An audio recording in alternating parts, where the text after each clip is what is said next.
Welcome back. Today is Valentine's Day, the day of hope and love. Now, most couples here in India will celebrate the day with some flowers, maybe a date, perhaps a film. Have you wondered why they are able to do that? Because they fit the conventional definition of a couple, a man and a woman. But what about India's massive gay population? Yes, gay relations were decriminalized back in 2018 by the Supreme Court, but there is a huge difference between decriminalizing and normalizing. Unfortunately, we have only done the former. Gay couples still face harassment in public places, whether it's a club or a movie theater or a park. Celebrating Valentine's Day in public is a luxury for many of them. They also don't have the right to marry. In our country, marriages are governed by personal laws linked to religions. Each of those marriage laws considers only relations between a man and a woman. Same-sex marriages do not have legal status in India. The Supreme Court is all set to hear petitions to legalize gay marriage next month. It promises to be one of the most important cases in India's history. Now, I know there's an emerging trend against the institution of marriage, especially amongst the millennials and Gen Z who consider it overrated. Maybe they are right. But for gay couples, marriage is a legal and social safety net. It helps them buy or rent properties and houses. It helps them adopt children or go for surrogacy. It helps them organize their inheritance or draw up their will. These are normal, everyday affairs for most heterogeneous couples. But for gay couples, it's fraught with danger. Starting next month, the Supreme Court of India will have the chance to right this historic wrong, to protect and empower India's queer community. Okay, coming back to Valentine's Day, what is it like to be openly gay on a day like this in India? I'm going to put that question to Winnie Chopra and Gurleen Arora. They're a same-sex couple. They're joining me from Mumbai. Thank you very much, Gurleen and Winnie. Good of you to have joined us here on Mirror Now, giving us your time. Can I ask you, Gurleen, how the two of you met?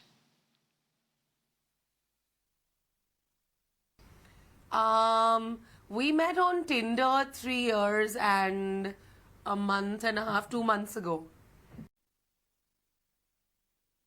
And you were married then? I was married, yes. I was very much married. I was in a relationship then with my partner for 12 years when I met Winnie. And how has it been since then?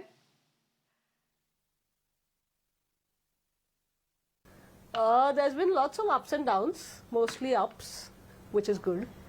And earlier there were a lot of hiccups, but I'm glad we're through it now.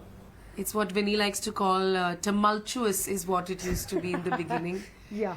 It was quite a hectic journey that we went through in the beginning, but then obviously trying to figure out logistics of the fact that I was then living in Dharamshala in Himachal Pradesh, Winnie was in Bombay, and I was married, so all of those things kind of put together and trying to figure out how we were going to make this work. Yeah. A lot of therapy, a lot of friends, family that kind of came in to support us, and that's when it finally worked out.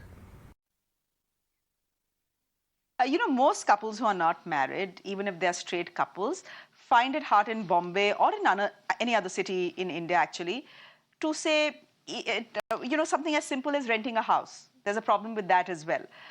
Were there any such logistical challenges when you guys decided to live in together? Oh yeah, quite a lot. So we faced homophobia by most of the owners, except for one, who was a sweetheart, and he gave us a very loving terrace flat. Yeah. And that was our first home together. That was our first home together. Yeah. That was a one-off case. Otherwise, yeah, we faced a lot of discrimination and people telling us that we'll be bad influence on the children of their building. Of the buildings, yeah. So apparently we needed permissions. From our parents. We needed permissions from our parents. Winnie is now 42 years old. I am turning 35. And we still apparently needed permissions from our respective families and parents. It was quite a... This is, and after everything, we have now come back to Winnie's childhood home where she grew up. For 25 years, she's lived in this house. And after facing all of those challenges, we eventually made it back to the safety of her old building, which is very, very nice.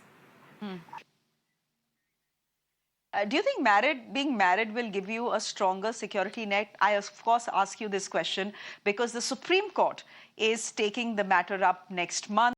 There are many gay LGBT plus couples who have approached the Supreme Court saying, okay, you've decriminalized gay sex, but let us get married now as well. That's the next step. Do you think it'll help? I think it's a personal choice. Yeah, we do want to get married, but also it's just like a piece of paper. So unless and until people's mindset changes, nothing much is going to change. Yeah, I mean, as somebody who can speak from experience, since I have been previously married, marriage doesn't really lead to happiness per se necessarily, and neither does it lead to necessary legitimacy according to me. I think that like marriage is really important for certain people. For us, it's probably important from like a revolutionary standpoint, because it's important, especially given that that we work with the community so much that if we had to get married, it would make a statement. We are engaged now. We did get engaged 2 months ago, but I think that there are much larger human rights and trans rights issues which are far more important than the Marriage Act. True. So basically, there is the trans bill, which is obviously like a really, really problematic bill. There is, which is an act now, of course. And there are basic issues with acceptance, with just medical, with just basic human needs and necessities that that LGBTQI people of all identities are facing.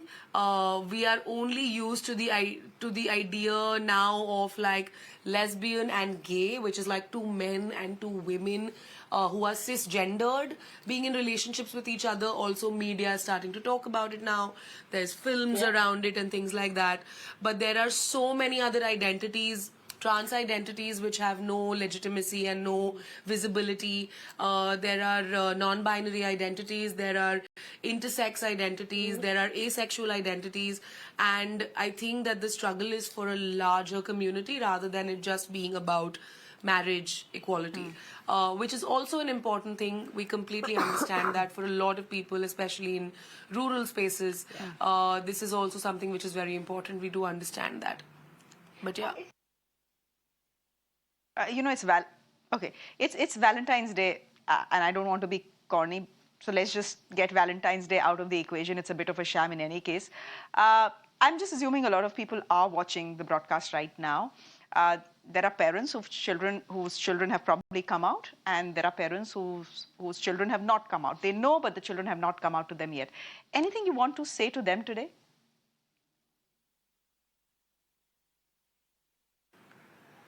I think acceptance is not a thing. I mean, we always say that we need to be accepted.